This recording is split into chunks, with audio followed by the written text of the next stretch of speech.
J'attendrai jusqu'à ce que ta gloire descende. J'attendrai jusqu'à ce que ta gloire descende. Oh, Elia, Elia, Elia, Elia, Elia. Oh, Elia, Elia, Elia, Elia. Oh, j'attendrai jusqu'à ce que ta gloire descende. J'attendrai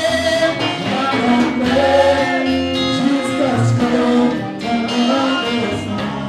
Oh, Elia,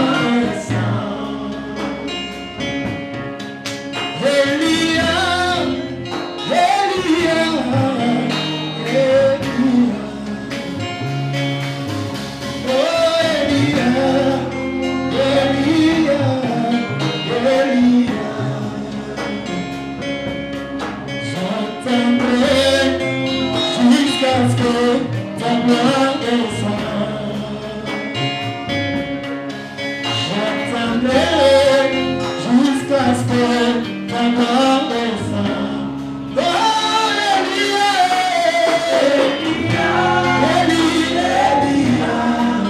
Elia.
Voici ce que j'aimerais que nous puissions faire. Je voudrais que nous puissions adorer Dieu avec nos pensées, avec notre énergie, avec notre force. Est-ce qu'il y a quelqu'un qui sait chanter Amina Ouébini Mikolo? Amina Ouébini Mikolo. Vous voyez bien nous? Frère Nani? Frère Gigi? Hein? Vous êtes moi les gens à combien de mois? Vous savez le microphone déjà? Hein? 3. L'église n'a pas sur Banzem ou à Nicolo, le Grana est qui là. Je viens de venir si la photo quand il s'en est ennemi. C'est Jésus à Boyema. L'église, il faut azalaka à la page. C'est ça. Il faut trouver Amina dans 2024.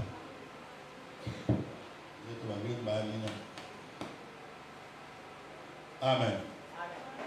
Nous allons nous asseoir. Tout le monde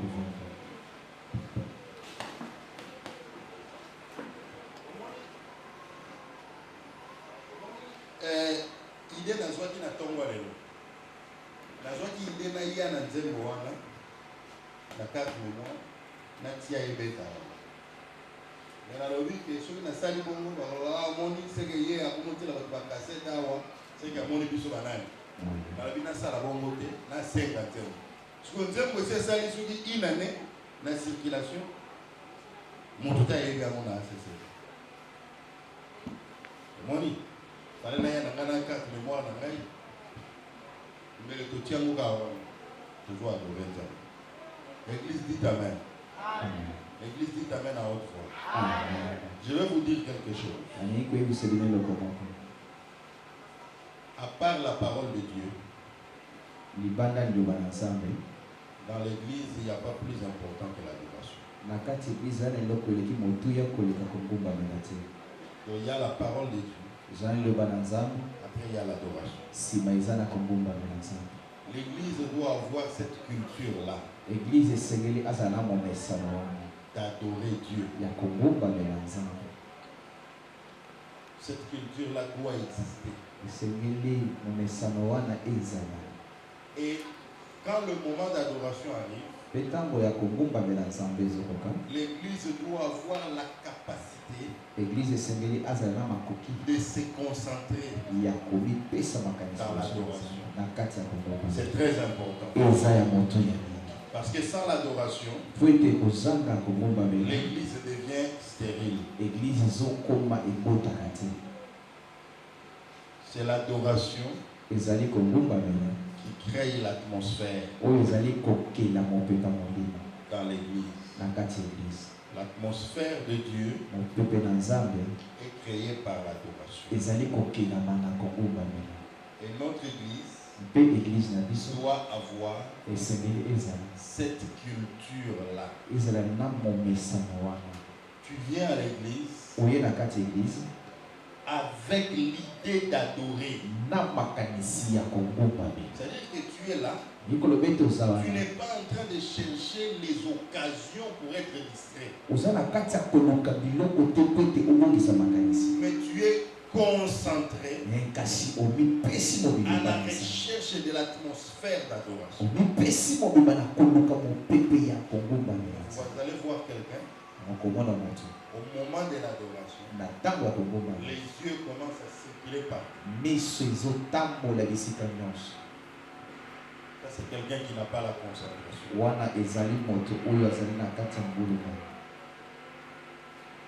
Amen. Tout le monde a dit que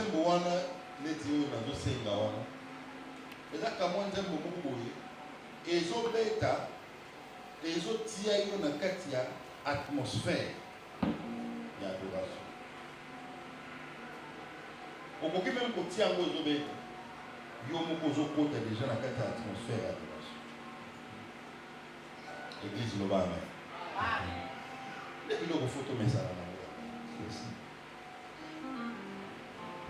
Je vous ai déjà dit. La louange c'est bien. Mukonzi ya louange yeye mutu alinga louange awa kolekanga azate mutu pe alekinga na kobina awa azate nga na créa badanse na nga moko na bachorégraphie na nga moko na kela na basolo na nga moko na yebisi soliste beta abeti yango na oyo bayibi ya papa oyo. Mais je vous dis que l'adoration vaut mieux que la louange.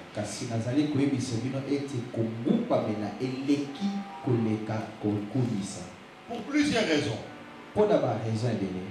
Une des raisons, c'est celle-ci. Une des raisons. C'est que dans la louange, il y a la danse. Et quand la danse commence à intervenir, il y a la facilité. Il y a la facilité d'entrer dans la chair. Vous comprenez? Ça ne demande pas d'effort. Et vous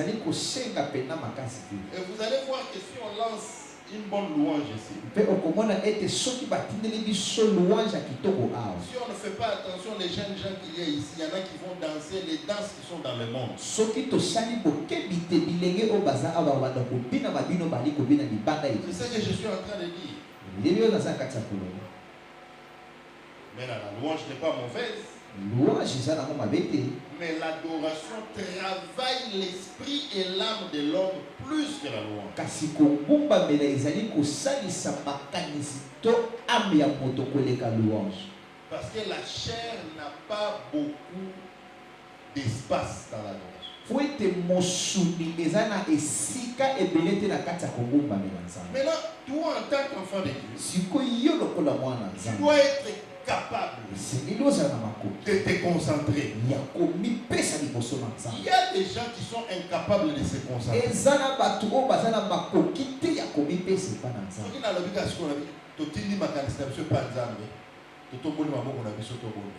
Il y aura quelqu'un qui n'a pas de longue. Il y a aucun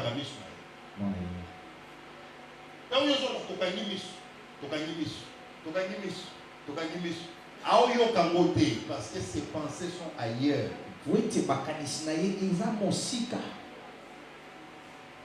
Et quand tu dis tournons nos pensées vers le Seigneur, il y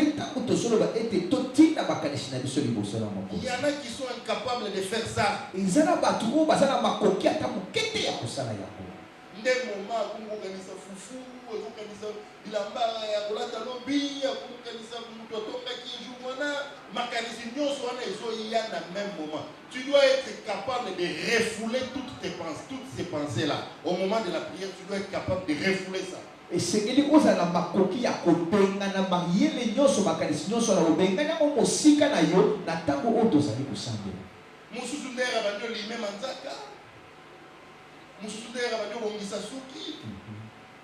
Musudera zo kwanza mutu. Musudera zo mona ndenge muninga asambela. Si tu es incapable de prier concentré, tu ne réaliseras jamais rien dans ta vie chrétienne. Soki ozana makoki te ya kosambela tango nyonso makanisi liboso na Nzambe te okosalaka eloko moko te na kati ya vie. Imagine tu es devant le président de la République. Kanisa malamu ozali liboso ya mokonzi ya mboka.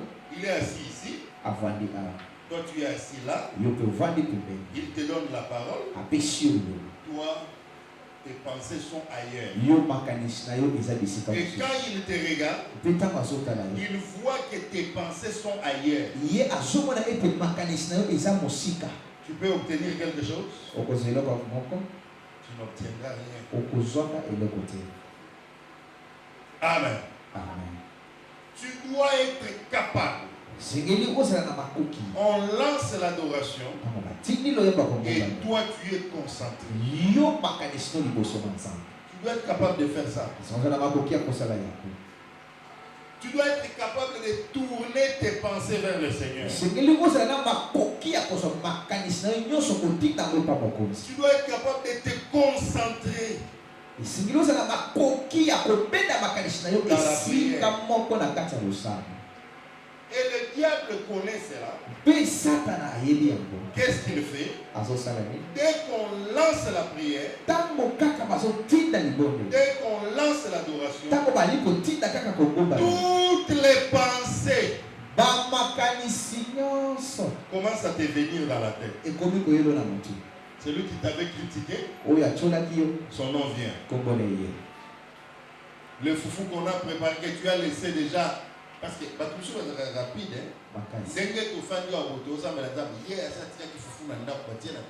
Déjà. Oui, distraction. C'est il y a mon distraction. Mais il est assez à l'ambitieux. On lance la prière. Maintenant, le foufou là vient. Non, ça ne doit pas être comme ça. Tu dois être capable de te concentrer. C'est ça qui fait bouger les montagnes. C'est ça qui fait déplacer les montagnes. La concentration dans la prière. Jésus-Christ dit, il parle ici. Il dit, Les enfants de ce monde sont plus sages ou bien plus avisés que les enfants de la lumière.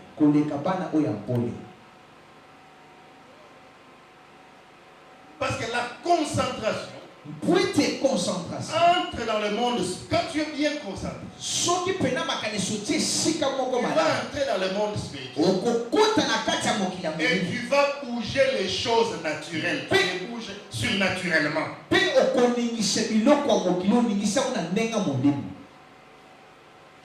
Nani asi amuremarka mutu atelemi apesi yo mpo. Mutu atelemi apesi yo mpo. Hein? Siko otie bo. Abaluki atali yo. Nani essayé là? Tu sais ça vient d'où? De la concentration. Au moins une concentration ça la qui wana. Au calcul aïe ya wewe okende. Aïe au calcul mutu otinda zate mwana otinda pembeni zate. Otali wewe osiflete nyonso wana est compliqué yo. Siko o concentrer énergie mentale na yo nyonso otie bo. Au moins abaluki atali yo. Nani essayé là yo? Merci. Oui, mais le ça qui on réaliser le voilà, les concentration où on applique qui dans moment. C'est la même chose dans le domaine de la prière. La prière que vous voyez ici, que vous négligez ici. Batia et Toko, j'ai dit Toko, non, il y a Nigeria. Batia prière, oh, il y a tout qui ça va. Batia boyo muna nuna. Omoni ba prière nyonso wana nde et déplacer kaba montagne.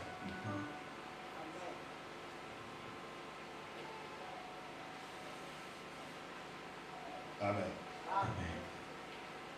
Amen. Amen. La prière ça marche. La prière ça marche. La prière ça marche. Ça marche. Vous allez prier avec la prière, vous allez prier avec concentration. Amen. Okoki kofanda na kati ya chambre na yo. O concentré dans la prière. O moni makambu na village kuna. Na ba kwa mulumba kuna, makambu zo changer yango moko parce que yo se concentrer à où. Alors il faut être capable de te concentrer. Alors, tokoyemba nzembo wana. Na yebi ke bayembi na biso basengi abandon. Mais nga na abandon na kate. Soki eza na eloko na sala kate eza ko abandonné. Alors tokoyemba nzembo wana. Soki ba échouer dimanche prochain tokobeta yango na 4 mémoires. 4 mémoires les années. Donc, ceux qui ont échoué pour dire 4 mémoires, les lots. Là, on a pour ça à la concentrer pendant quelques minutes. Parce que dans une doctrine très importante, la carte de vie chrétienne, il y a les lots. Sinon, on a limite à la concentrer. Ce n'est pas facile d'être concentré les yeux ouverts. Beaucoup de gens ne sont pas capables de le faire. Surtout comme nous sommes encore au début. Comme nous sommes encore au début, beaucoup ne sauront pas se concentrer avec les yeux grandement ouverts. Alors, je veux que tu sois concentré. Alors, je vais te donner les positions qui facilitent la concentration.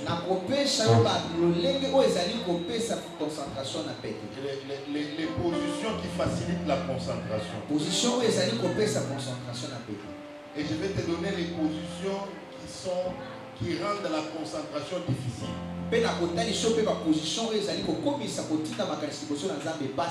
Bon, d'abord, je commence par les positions qui rendent la concentration difficile. La position assise. Position ya kovanda. Ça rend la concentration difficile. Ezokomisa concentration passe. Quand tu es assis, Pango za kovanda. la concentration est difficile. Makanisi liboso na nzambe ezali passe. La position couchée mais la tête vers le haut. Le tolo likolo. Ça rend aussi la concentration difficile. Coucher avec tolo nassé rend la concentration facile. Mais coucher tolo likolo rend la concentration difficile. Donc tu as la position assise, La position ya kovanda. position kofanda et comme ça la concentration passe. Position kolala tolo likolo et puis ça répond comme ça la concentration passe. Ya suka fufu et comme ça la concentration passe. Bon, yeah. So vous voyez que fufu ça arrive. Comme ça concentration Comme ça passe. Non non, biso to lingaka ye. Biso to lingaka ye mingi mais makambo kombo te wana contre fufu. Non non non non. On sort quand ils avaient ennemi pour la toucher fufu. Il y a mis ça tout nini. Même pour parler de fufu. Il y a mis ça tout nini. Bon, nous sommes corrigés à la vie. Tout tient à la diplomate. Mon sous à la vie, fufu te kotonda. Bon, kotonda et comme ça concentration. Mais kotonda nini. Donc dans la vie, kofanda, kolala tolo likolo. Et puis pour dire kotonda et comme ça la concentration passe. Si vous avez comme ça la concentration facile. Il y a les bossos ni sur la boca. Et ils ont comme sa concentration facile. Il y a mis balai position pour fouka. Ils ont comme sa concentration facile. Il y a mis ça pour coucher tolo nassé. Ils ont comme sa concentration facile. Il y a souka où va se rendre compte les amis. Occuper et makambozo salema et na voisin. Occuper prière et voisin, occuper façon de là, tout ça, et comme il s'appelle concentration difficile. Amen. Si vous prière avec concentration, ou bien adoration avec concentration, les ont changé makambo dans mon crime. On dit, la montagne les ont se déplacer grâce à la concentration.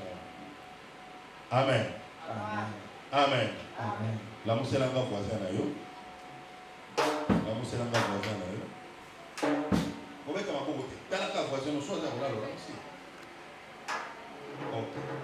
Kangami sunayo. Kangami sunayo.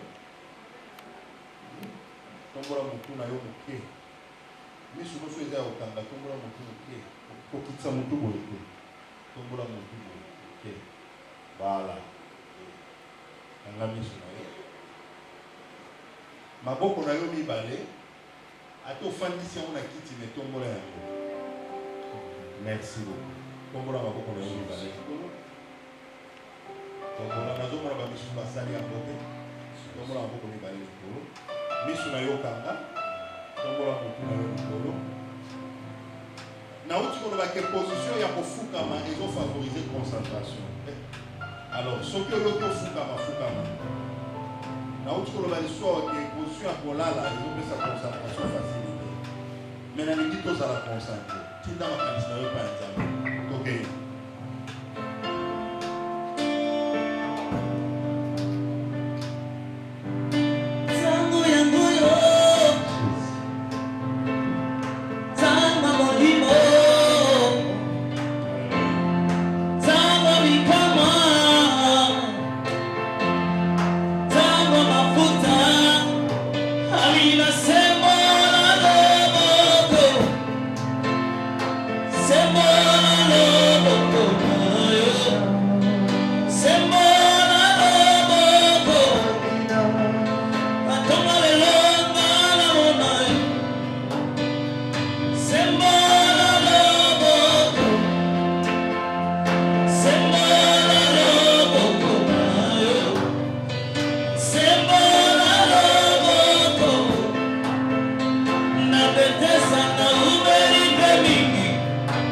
Dieu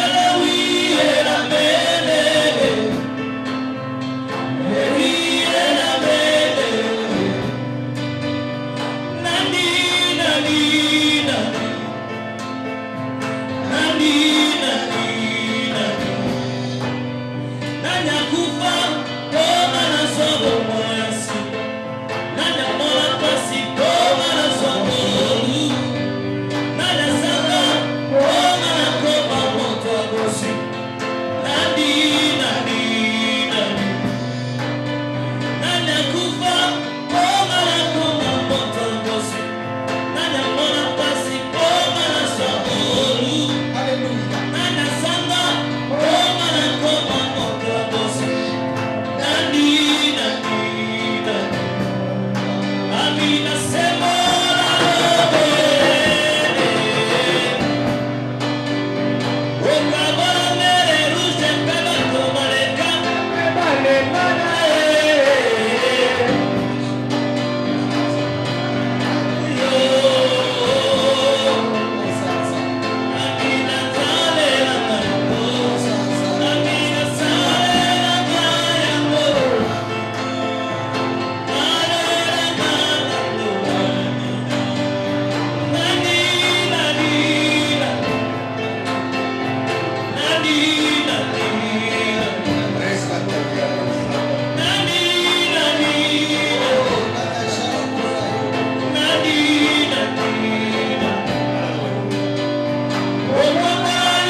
Gardons silence devant le Seigneur.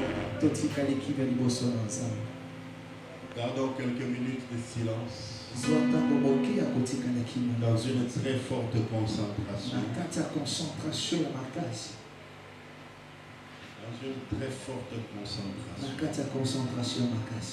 C'est en ce moment que le Seigneur te parle. Le Seigneur parle dans le silence. Oui, c'est un mystère. Lui parle dans le silence. Et il respire en quelqu'un. Merci beaucoup. Il respire en toi. Oui. Garde silence devant le Seigneur. Sois concentré. Et tes pensées, acclamons le Seigneur. Acclamons plus fort que ça. Acclamons plus fort que ça.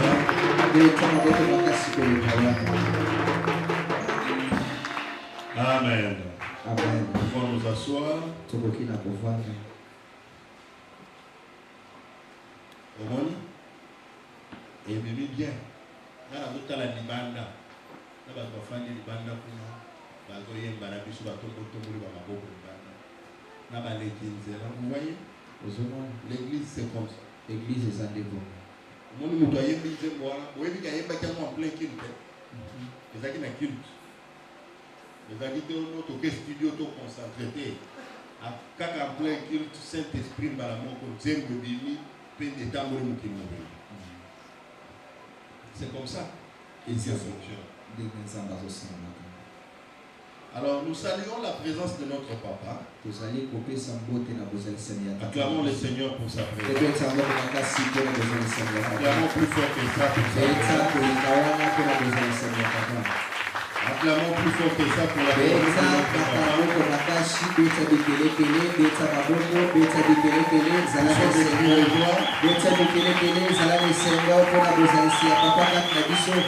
Beta maboko makasi sana pote sengo na tongwa lelo osamuto opambolani na tongwa lelo osamuto oyo ozigo za mposa twete kozalisani na nzambe za kati na biso. Amen. Amen. N'oublie pas, après le culte, c'est comme j'ai toujours dit, que lui maintenant son boulot c'est seulement de bénir les gens. Oui. Tu veux faire un voyage, viens le voir. Il faut pas, violent. Il faut pas arriver là-bas, oh papa, tu viens là-bas, tu dis, papa, naïe, nous allons voyager, l'Obama va sur voyage. C'est ça. Vous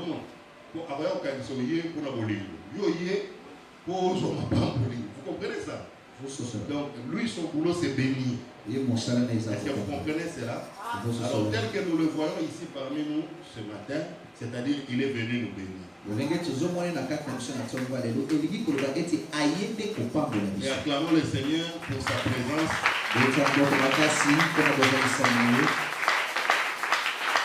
Qui nous amène à la bénédiction. Donc, chaque fois que tu le vois, il faut toujours profiter qu'il te bénisse. La deuxième chose, tel que vous le voyez là, sa présence seulement nous donne aussi la force. Dites amen bien. Parce que lui, c'est l'apôtre de cette grande famille appelée la CCV. Il est là pour nous bénir. Quand tu vas devant sa présence, ne l'encombre pas avec beaucoup d'histoires. C'est toi qui rates. C'est toi qui rates. Quand tu arrives là-bas, oh non, c'est quand tu m'as pas raté. Parce que lui, il parle, ça te bénit. Il parle, ça te bénit. Il parle, ça te bénit. Maintenant, toi, tu es devant la source de bénédiction. Au lieu de chercher la bénédiction, tu cherches à ce qu'on puisse comprendre pourquoi on a critiqué tes babouches.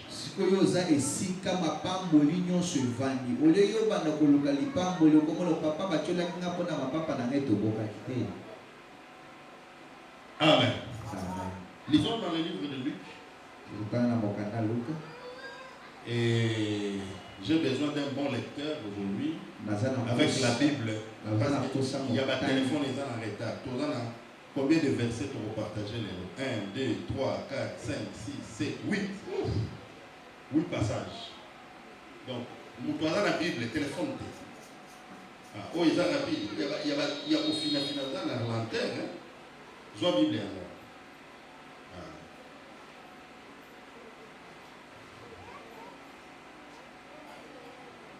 Mais il y a aussi la poule à ozonga sous le thé. Ok, fais ça y est qui tu peux. Alors, aujourd'hui, ce que je veux vous partager ce matin, c'est une doctrine. C'est une doctrine. Vous savez, il existe la saine doctrine. Et il existe la doctrine de l'Église. Ça ne veut pas dire que la doctrine de l'Église n'est pas saine, non. On appelle notre saine doctrine seulement pour identifier que c'est la doctrine de toute l'Église chrétienne, qu'il soit en Afghanistan, en Chili, ou en Monéditou, ou au Sénégal. C'est la doctrine de toutes les églises. Donc les doctrines, il y a l'église l'église chrétienne a ce qu'on appelle la saine doctrine. Et cette saine doctrine-là, elle est la même partout. Vous voyez? Maintenant, il y a aussi la doctrine de l'église. Comme l'église ACCV a sa doctrine. Vous voyez? Et ce sont des choses que l'ACCV a le moyen de défendre par les Écritures, mais ne condamne pas les autres qui n'ont pas la même pensée. Ça, c'est la doctrine de l'église. Wana eza doctrine à l'église où ACCV et c'est lié beaucoup à défendre un passage biblique. Là, on va défendre un condamner doctrine à bateau société. Ça, c'est la doctrine de l'église. Wana eza doctrine à l'église. Maintenant, la saine doctrine. C'est quoi saine doctrine? Saine doctrine. La saine doctrine. C'est la doctrine de base de l'église chrétienne. Donc si quelqu'un n'a pas ça, celui-là n'est pas notre frère. Voilà, merci beaucoup. Il n'est pas notre frère, c'est un compatriote, c'est un ami, c'est un collègue de travail, mais ce n'est pas un frère. Dites Amen bien. Amen.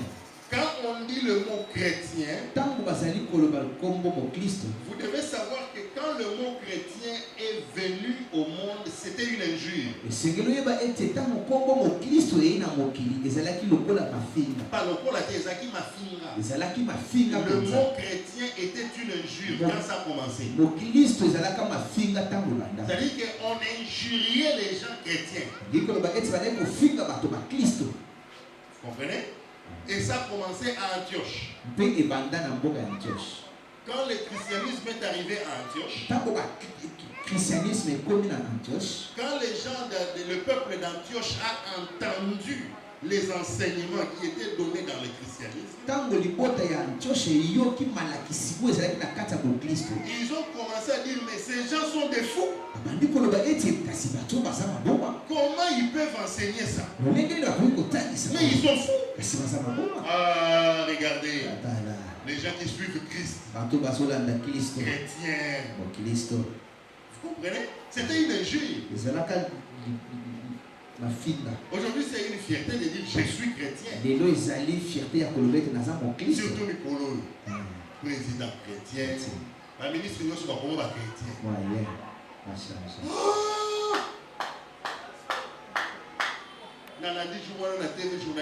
C'est un homme de Dieu. C'est un homme de... Dans sa maison, il y a la prière. Amen. Amen. Vous voyez? Aujourd'hui, c'est une fierté. Aujourd'hui, quelqu'un justifie même sa crédibilité en disant je suis chrétien. Il veut convaincre les gens sur un dossier de business ou de commerce. Il dit écoute, moi je suis chrétien.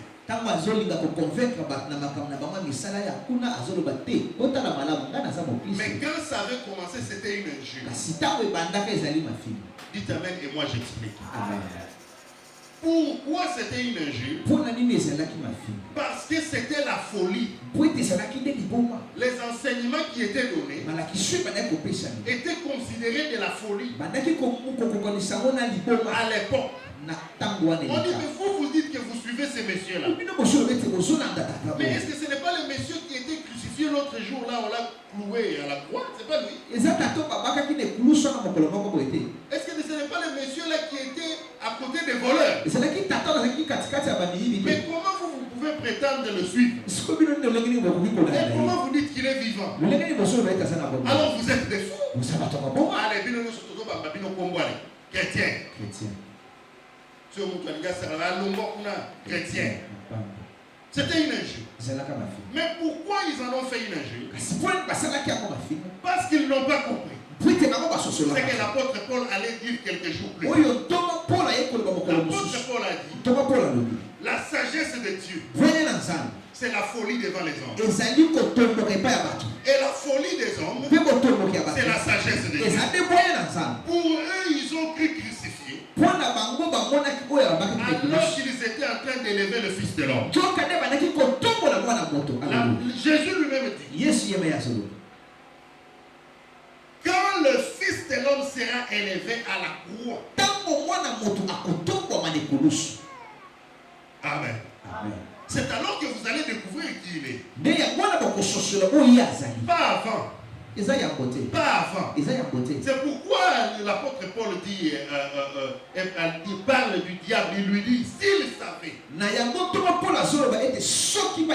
Si le diable savait, il n'allait pas crucifier le Fils de l'homme. Il l'a fait parce qu'il ne savait pas.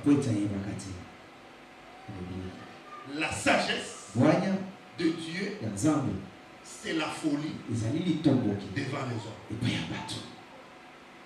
L'homme qui était crucifié, est-ce que ce n'est pas l'homme qu'on a fait battu des verges?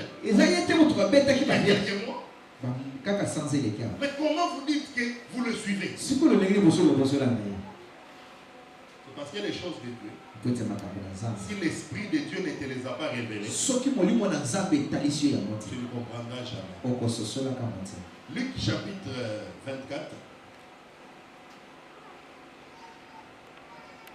Et nous allons lire le verset 48 et 49. Luc chapitre 24. Lèvons-nous.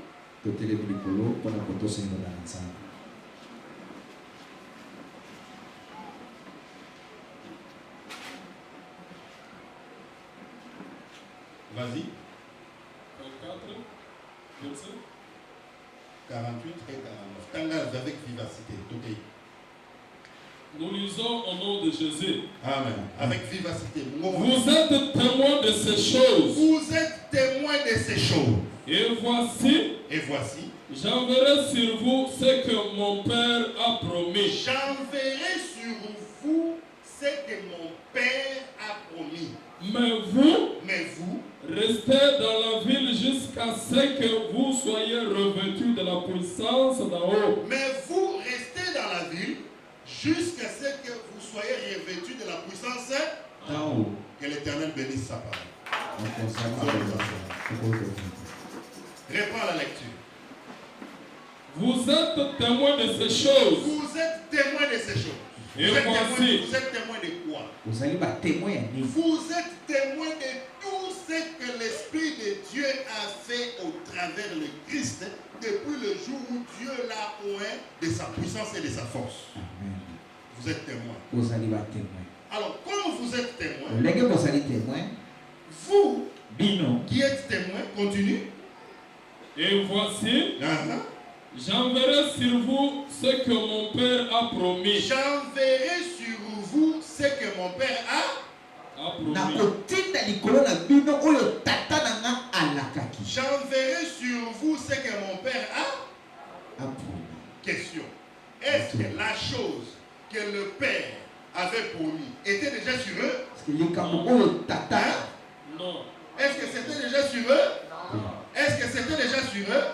Si c'était déjà sur eux, il n'allait pas dire j'enverrai. Il dit sur vous, je vais envoyer ce que mon Père avait.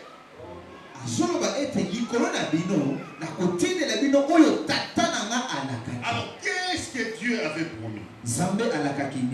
Il leur avait promis le Saint-Esprit. Dieu avait promis le Saint-Esprit. Mais s'il leur avait promis le Saint-Esprit, et ce jour ici, Christ est en train de partir. Ici, nous parlons de qui? Nous parlons des disciples. Nous parlons des apôtres qui ont prêché, qui ont chassé les démons, qui ont marché sur l'eau, qui ont guéri les malades, qui ont fait la délivrance. Un jour, ils étaient allés faire la délivrance quelque part. Ils regardent au coin là-bas et ils voient d'autres en train de faire aussi la délivrance. Ils retournent vers Christ. Ils lui disent, mais nous avons vu quelqu'un d'autre chasser les démons à ton nom, mais il n'est pas avec nous. Ça veut dire qu'eux déjà chassaient les démons. Ça veut dire qu'eux déjà guérissaient les malades. Mais qu'est-ce que le passage dit maintenant? Vous êtes témoins de ces choses. Et voici, j'enverrai sur vous ce que mon Père a promis. Est-ce qu'ils avaient déjà ça? Ils avaient déjà ça? Ils avaient déjà ça? Alléluia. S'ils avaient, pourquoi Jésus dit ça?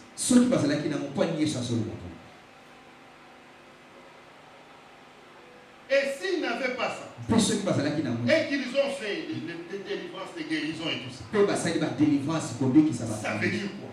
Ça veut dire que délivrance, guérison, prier pour les gens ne sont pas la preuve que quelqu'un a le Saint-Esprit. Ne sont pas la preuve que quelqu'un a le Saint-Esprit. Ça c'est nous les hommes, qui prenons ça comme ça. Mais aux yeux de Dieu, non. Mais il y a un zoloba. Avec la cotine de la bino, mon lit, mon papa la kaki. Mais batozo ils sont là, tambola le kolomai. Ah ouais, ça la souka. Luc 24, verset 48. Avant-dernier verset. Awa assez à Koufi, assez à Sekou, assez à Liena Bamombisi, à Liya Kendenaye, ni à Zobeta Makambuya, on a osé la nano, Moli Mwezoya. Oh, mais tant que Tambola le Kolomai, parce qu'il a Moli Monté.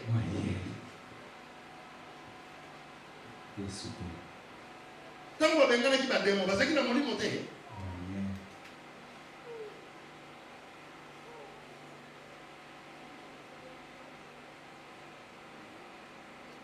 L'homme regarde ce qui frappe aux yeux.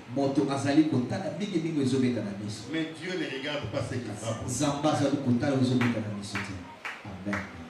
Parce que quand l'homme regarde ce qui frappe aux yeux, c'est là où, quand nous voyons les esprits s'agiter, nous disons que nous doit dans la Saint-Esprit. Parce que va s'agiter dans la prière. Mais ici, nous parlons de quelqu'un qui a marché sur l'eau. Pierre était là, il a marché sur l'eau. Et Jésus dit à celui qui a marché sur l'eau, c'est là Awa. Dieu soit mon livre. Continue la lecture. Et voici, j'enverrai sur vous ce que mon Père a promis. Mais vous, Restez dans la ville jusqu'à ce que vous soyez revêtus de la puissance d'en haut. Restez dans la ville jusqu'à ce que vous soyez revêtus de la puissance d'en haut. botikala na engumba kino mokolo bokotondisama na nguya oyo kouta na lola. Mais maintenant quand il marchait sur l'eau, il marchait avec la puissance d'où? Sikotama na table kola ba tama nguya ya watu. Quand ils ont chassé les démons, ils ont chassé avec la puissance d'où? Tant ba bengana ki ba démon, ba bengana nguya ya watu. Oui. Vous comprenez?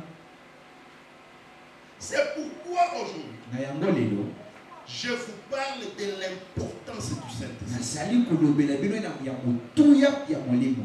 Ici, Jésus est en train de partir. Awa Yesu sana kati ya kokende. En train de partir. Na kati ya kokende. Ce sont ces dernières minutes sur la Ezali terre. ba minute ya suka na sama. Il appelle les disciples Azali kobenga ba yeko. pour leur parler. Pona kolobela Et bango. il commence à leur parler du Saint-Esprit. Pe abandi kolobela bango na oyo etali molimo mosantu. Mon oiseau qui est dans 1 heure, dans 2 heures, à Kobeta Nisolo Pamba Pamba, à Kobeta Nisolo le plus important. C'est ça. À Kobeta Nisolo le plus important. Mutuya de kobeta babana. Nde abandi koyebisa bango makambo ya nini ya Saint-Esprit.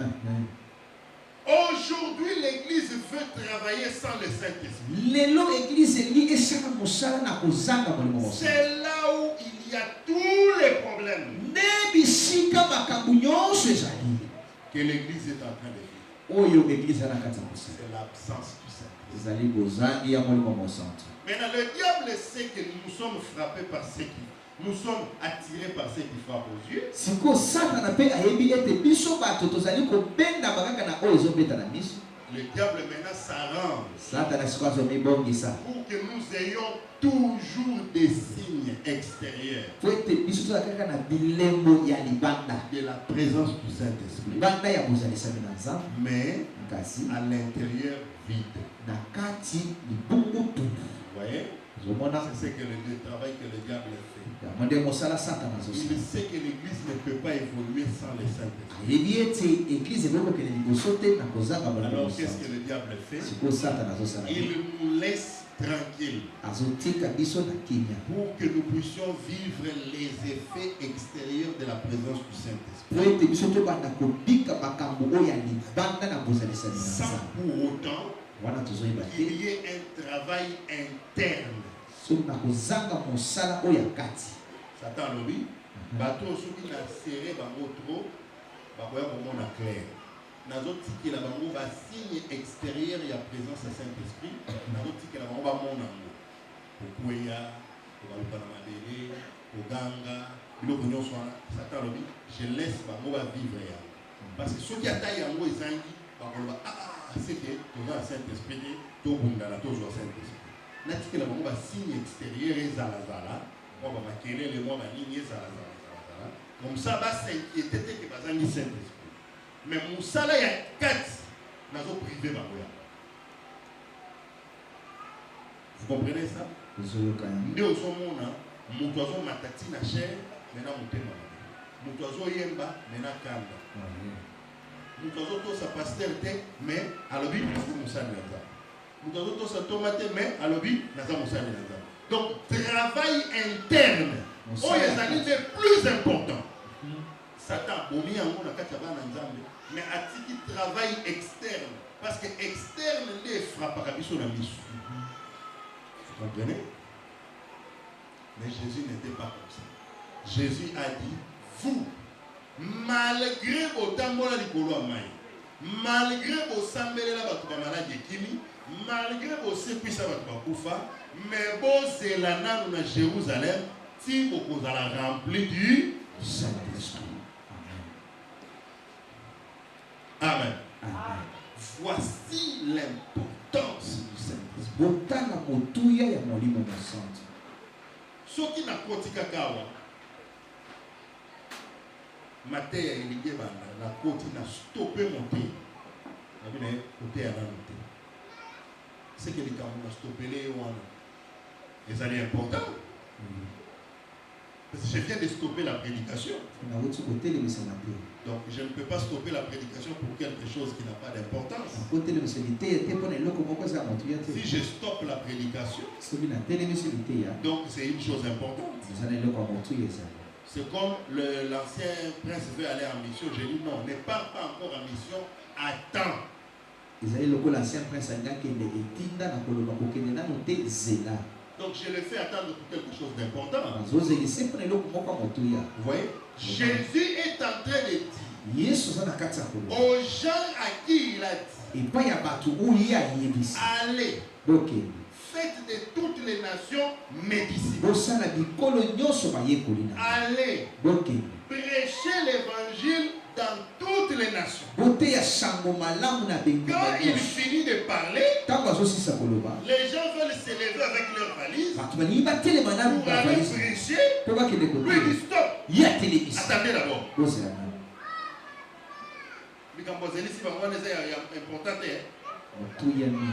C'est important même. Tout ce que vous voyez les gens échouer dans le monde de l'évangile, c'est l'absence du Saint-Esprit. C'est l'absence du Saint-Esprit. Je suis arrivé ici à Luvungi. Je suis arrivé en décembre 2014. Décembre 2019, ça fait 5 ans.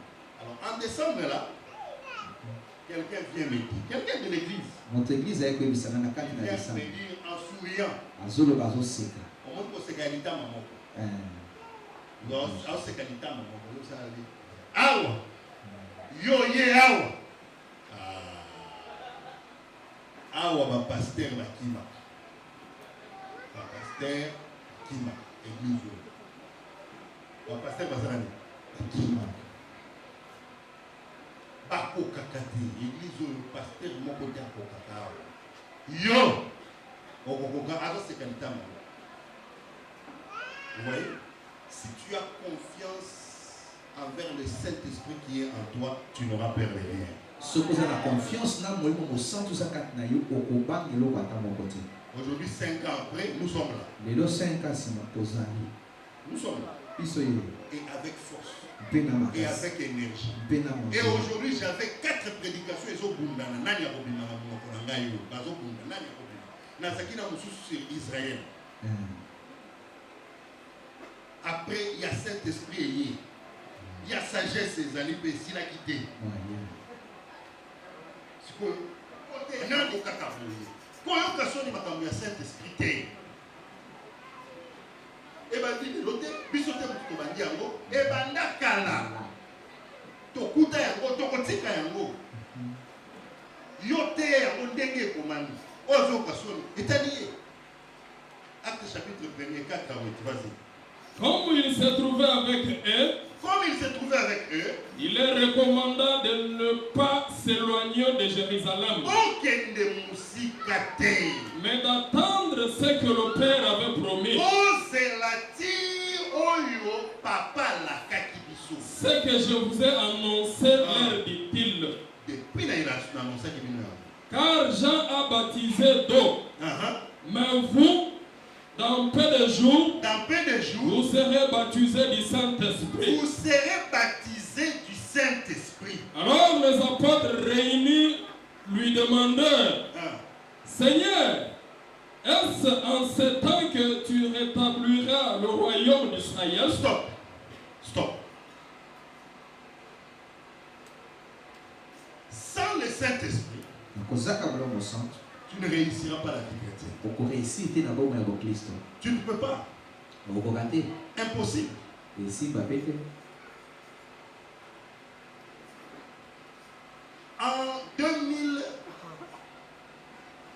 En 2008, juin 2008, précisément le 30 juin, j'ai fait un enseignement. Un enseignement, les 30 juin. Pendant le 30 juin 2008, ti janvier 2015 na te ya te.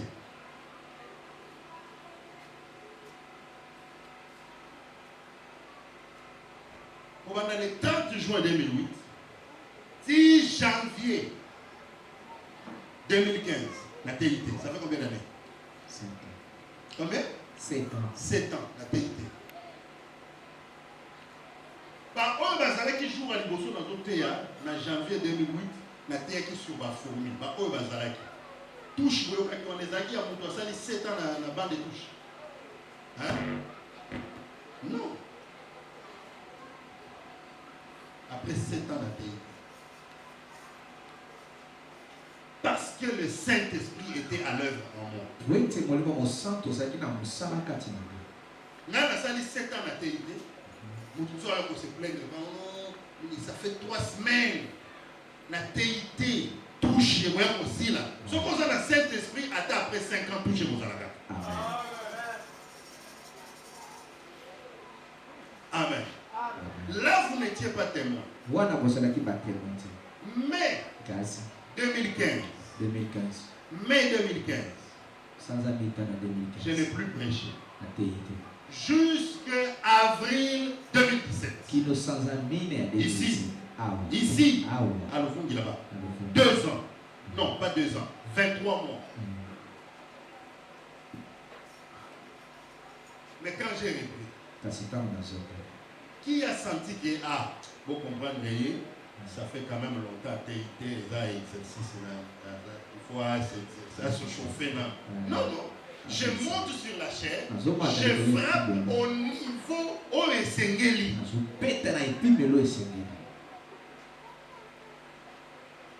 C'est pourquoi l'enfant de Dieu doit s'attacher au Saint-Esprit. Vous croyez que Jésus, toujours avec ça, Jésus, on se prend là-bas. Non, non, Jésus, on va dire, non, négliger Saint-Esprit, Jésus a remonté que Jésus pour le Saint-Esprit. Non! Non! Dieu est un. Suivez-moi très bien. Réveillez les 2 frères là, les 3 frères là. Avec des grands chiffres. Avec des grands chiffres. Chiffrez Dieu est un. Vous me suivez bien? Dieu est un. Mais il se manifeste selon les temps et les dispensations en 3 différentes et distinctes personnes. Habité, 3 différentes et distinctes personnes. Qu'est-ce que ça? Voilà. Donc, selon les temps et les dispensations, le Dieu qui est un se manifeste différemment. Amen. Amen. De Genèse à Malachie, il s'est manifesté comme le Père. De Matthieu à Jean, il s'est manifesté comme le Fils.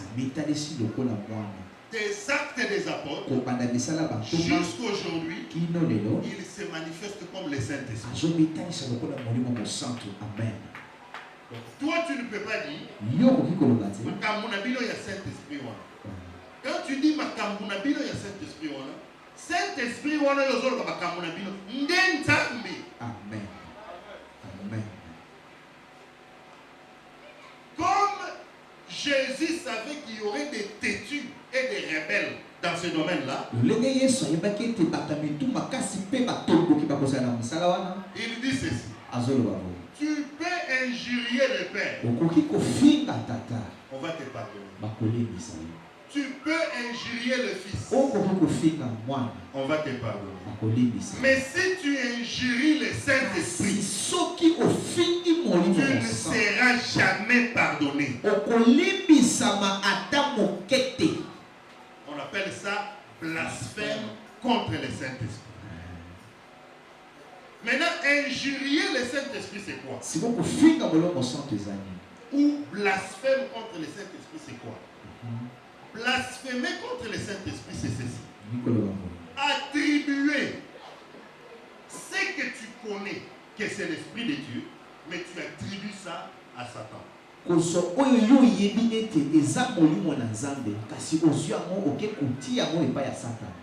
Ça, c'est ce qu'on appelle blasphème du Saint-Esprit.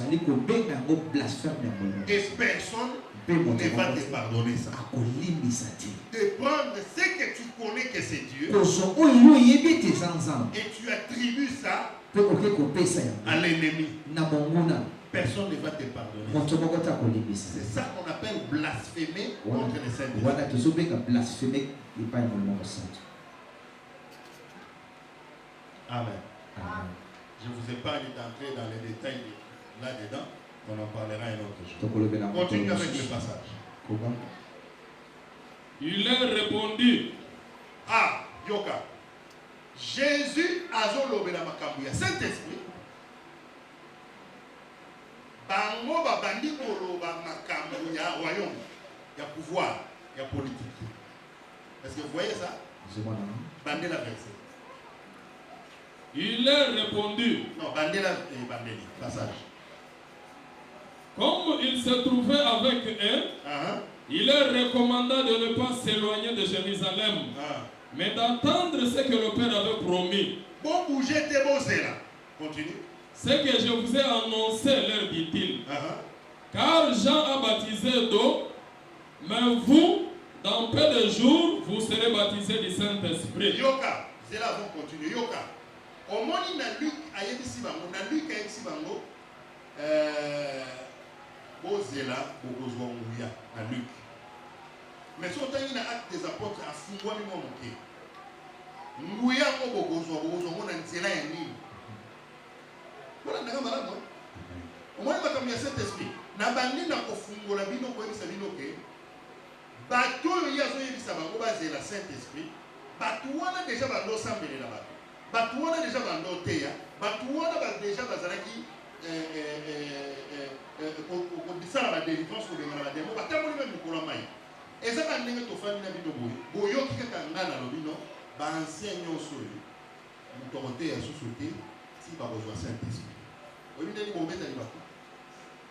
c'est ce que Jésus a fait. Oui, c'est ça. Mais c'est ce que Jésus a fait. Il leur a dit, bon, bougez. Posez la Saint-Esprit.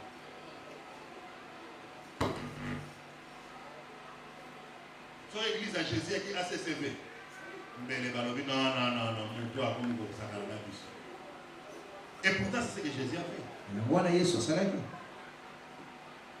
Mais tala sikoyo apusani mukeli boso abandi ko ebisa bango Saint-Esprit yango oyo bokozela bokozwaye na nzela ya nini bandela place.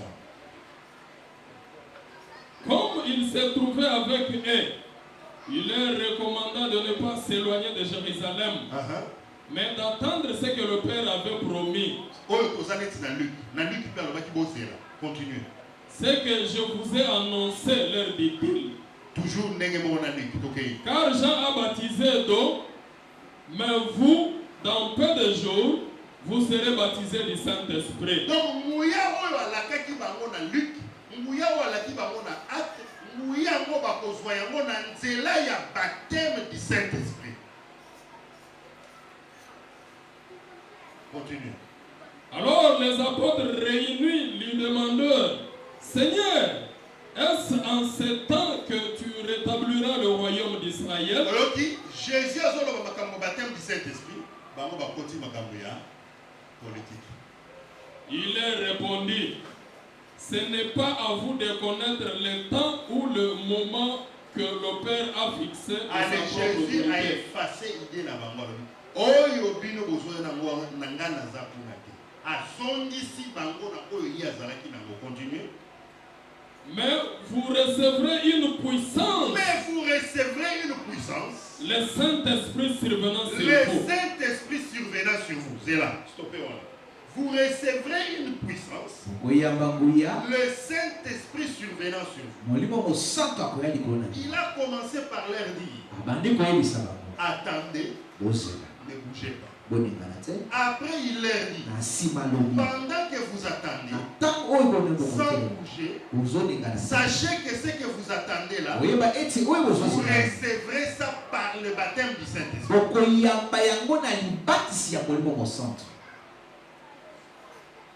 Et quand vous recevrez ce baptême du Saint-Esprit, vous aurez maintenant une puissance. Et vous serez mes témoins. Donc, malgré qu'Atinda qui va de côté avant que nous soyons la disciple, par aucun qui peut réussir, tant que nous va yamba qui mouya, et mouya, on va dire qu'il pardon?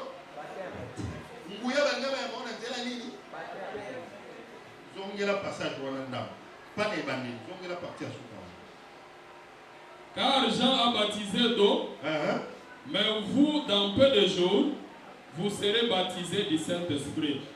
Vous allez baptiser le Saint-Esprit. Sautez quelqu'un dans le verset 8. Mais vous recevrez une puissance. Vous recevrez une puissance. Puissance que vous allez recevoir et en autant que vous allez baptiser le Saint-Esprit. Continuez. Le Saint-Esprit survenant sur vous. Et vous serez mes témoins à Jérusalem. Vous serez mes témoins. Donc, Matéa, on a tinda qui vient de côté. Matéa, on a côté bien après avoir reçu le Saint-Esprit. Et le Saint-Esprit, vous allez le recevoir comment? Par le baptême du Saint-Esprit.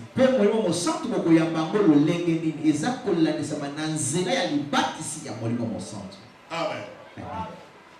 Maintenant, quand le Saint-Esprit vient,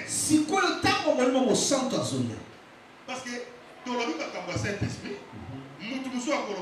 ah oui, c'est vrai, t'es bien, j'ai le Saint-Esprit. Mais quand le Saint-Esprit vient, nous parlons de quoi? Nous parlons du baptême. Nous parlons du baptême.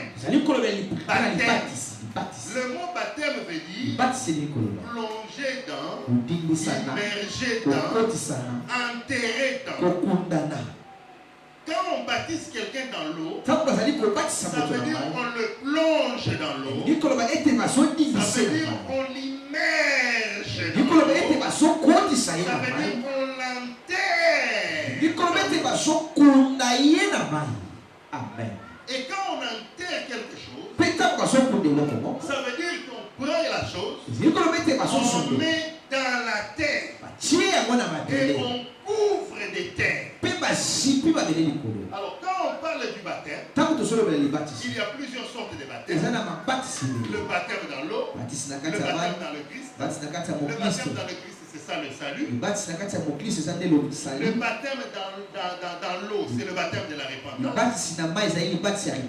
Mais le baptême du Saint-Esprit, c'est-à-dire que Christ te prend, il te plonge dans le Saint-Esprit. Il t'enterre dans le Saint-Esprit. Il t'immerge dans le Saint-Esprit. Alors quand on te baptise dans l'eau, et quand tu sors de l'eau, tu sors comment? Tu sors comment? Tu sors comment? Mouillé. C'est-à-dire, nous allons voir quelqu'un qui était sec. Qui était sec. Et quand on le plombe, quand on l'enterre, quand on l'y met dans l'eau, quand il sort mouillé. Amen. Ça, c'est le baptême dans l'eau. Mais maintenant, quand on te baptise dans le Saint-Esprit, Jésus-Christ te prend, il te plonge dans le Saint-Esprit, il t'enterre dans le Saint-Esprit, il t'immerge dans le Saint-Esprit. Nous sommes comment? Alléluia. Quel sera le signe que nous allons voir avec nos yeux que quelqu'un vient d'être baptisé dans le Saint-Esprit? Parce que celui qui est baptisé dans l'eau, nous le voyons mouillé. Alléluia.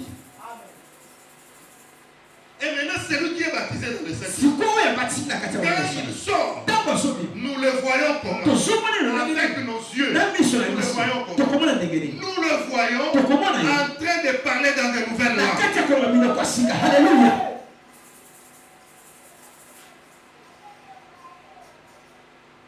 C'est pourquoi la Bible dit, yango biblia esolobi nous allons arriver là-bas. tokokoma wana Quand ils sont arrivés en Samarie, ntango bakomi na Samarie ils ont trouvé Philippe en train de prêcher la parole. bakuti Philippe na kati ya La kotela Bible déclare, biblia esolobi parce que les gens vont vous raconter des choses. po ete bato bakoyebisa Ils vont vous dire, voilà, le baptême du Saint-Esprit, c'est le salut. Le salut, c'est le baptême du Saint-Esprit. Ils vont vous dire des choses. Recevoir le Saint-Esprit, c'est recevoir la parole. C'est faux. Amen. C'est faux. Recevoir la parole n'est pas égal à recevoir le Saint-Esprit. Recevoir le Saint-Esprit, c'est une autre expérience à part recevoir la parole. Alors ils sont arrivés en Samarie. La Bible déclare que les apôtres ont entendu que Samarie avait reçu la parole. Alors ils ont envoyé Pierre et son ami. Ils arrivent là-bas. Ils trouvent que Samarie avait reçu la parole. La Bible déclare qu'ils leur ont imposé les mains pour qu'ils reçoivent le Saint-Esprit. Amen. Maintenant, il y avait quelqu'un là à côté. La Bible déclare qu'il a vu que les autres ont reçu le Saint-Esprit. Il a vu comment? Par les fruits de l'esprit. Donc il a vu la patience. Il a vu l'amour. Donc on a imposé à quelqu'un les mains. Et automatiquement on les regarde, on voit la patience. On voit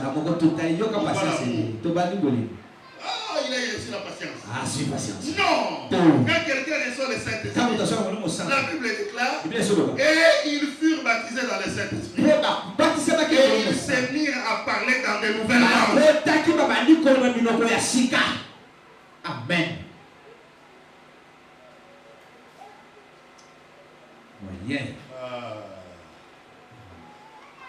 Acte chapitre 8.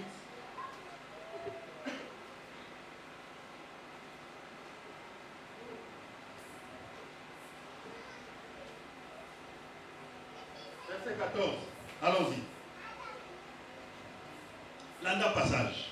Les apôtres qui étaient à Jérusalem, ayant appris que la Samarie avait reçu la parole de Dieu, stop. Ayant appris que la Samarie a reçu quoi? La parole de Dieu. La Samarie a reçu quoi? La Samarie a reçu quoi? La parole de Dieu. Continue.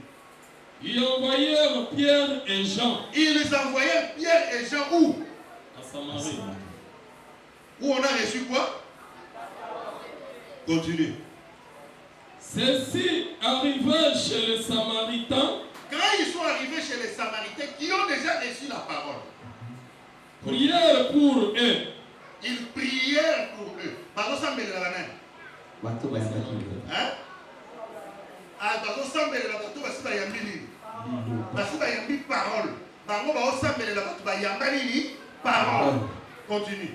Afin qu'ils réussissent le Saint-Esprit. Afin qu'ils réussissent le Saint-Esprit. Ils avaient déjà la parole. Maintenant, on prie pour eux pour qu'ils reçoivent le Saint-Esprit. Amen. Si les deux choses, c'est la même chose. Si recevoir la parole égale recevoir le Saint-Esprit. Mais pourquoi on prie pour eux encore pour qu'ils reçoivent le Saint-Esprit? Puisqu'ils avaient déjà la parole. Ils prièrent pour eux. Ceux-ci arrivaient chez les Samaritains. Quand ils sont arrivés chez les Samaritains, prièrent pour eux. Ils ont prié pour les Samaritains qui ont déjà la parole. Afin qu'ils réussissent le Saint-Esprit. Afin qu'ils réussissent le Saint-Esprit. Si vous avez déjà la parole, tous ensemble la bino pour yamasi pour le Saint-Esprit. Mais parole aussi pour yambaki. Si vous avez yambande Saint-Esprit. Continuez. Car il n'était encore descendu sur aucun d'eux. Parce que nous avons quitté la qui attend mon corps à monter. Mais parce qu'il déjà la parole. Ils avaient seulement été baptisés au nom du Seigneur Jésus.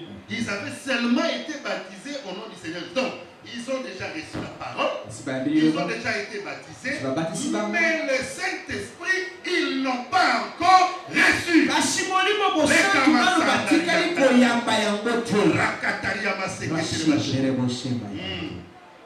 Non, bayambaki Saint-Esprit. Mais bayambaki déjà parole. Azalaki déjà baptisé. Tolanda liloba ndenge makambo parole de Dieu ezolo. Faut pas fabriquer Tout ça la terre. Continuez. Alors Pierre et Jean leur imposèrent les mains. Alors Pierre et Jean leur imposèrent les mains. Et ils reçurent le Saint-Esprit. Continuez. Lorsque Simon vit que le Saint-Esprit était donné par l'imposition de main des apôtres. Lorsque Simon vit que le Saint-Esprit était donné par l'imposition de main des apôtres. Lorsque Simon vit que le Saint-Esprit était donné par l'imposition de main des apôtres. Simon vit que le Saint-Esprit était donné par l'imposition des mains des apôtres. Simon a fait quoi? Il leur offrit de l'argent. Simon a fait quoi? Simon a fait quoi? A vu. Simon a fait quoi? A vu. Il a vu. Mais il a vu comment? Avec ses yeux. Simon a vu comment? Par les fruits de l'esprit? Non. Par les bonnes habitudes? Non. Par le bon langage? Non. Parce que vous croyez ça, comment il y a vous parler en langue à finger là-bas? Simon ni Simon à mon avis. À mon avis, ma fille. À mon avis. Une nouvelle langue. Simon a yoki. Tangu ba apôtre ba sambele bango. Simon a yoki monoko ya sika.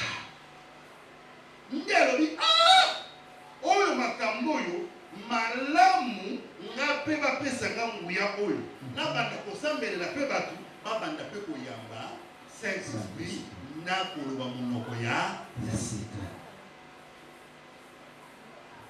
Amen. Amen. Okosuka wana parce que il faut na kata. Alors na lingi na kata na kolongola confusion moko eza na mitu ya bato. Confusion wana ezowuta na ndenge bato misusu baboya expérience ya parler en langue ya boya yango sikoyo alingi mokili mobimba mpe eboya abandi koluka baraison. 1 Corinthiens chapitre 14 verset 18 na sauté ba verset ebele totanga 1 Corinthiens chapitre 14 verset 18 yoka oka mutu azoloba ndenge nini ya oloba langue azoloba langue afungoli molangi ya mai rekatara basanda korobo shikiri ya basi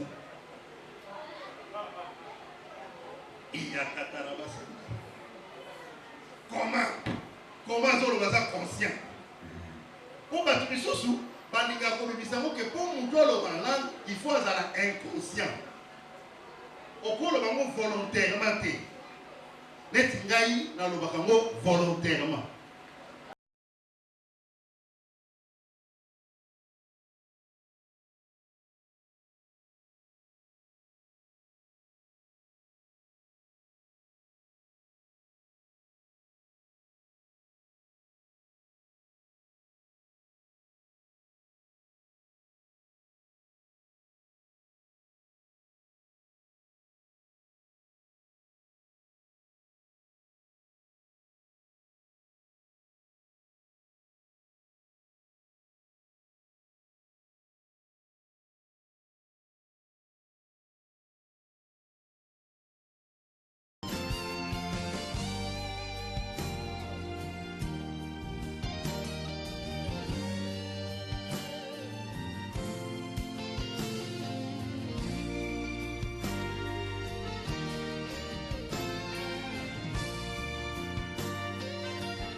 fait un appel.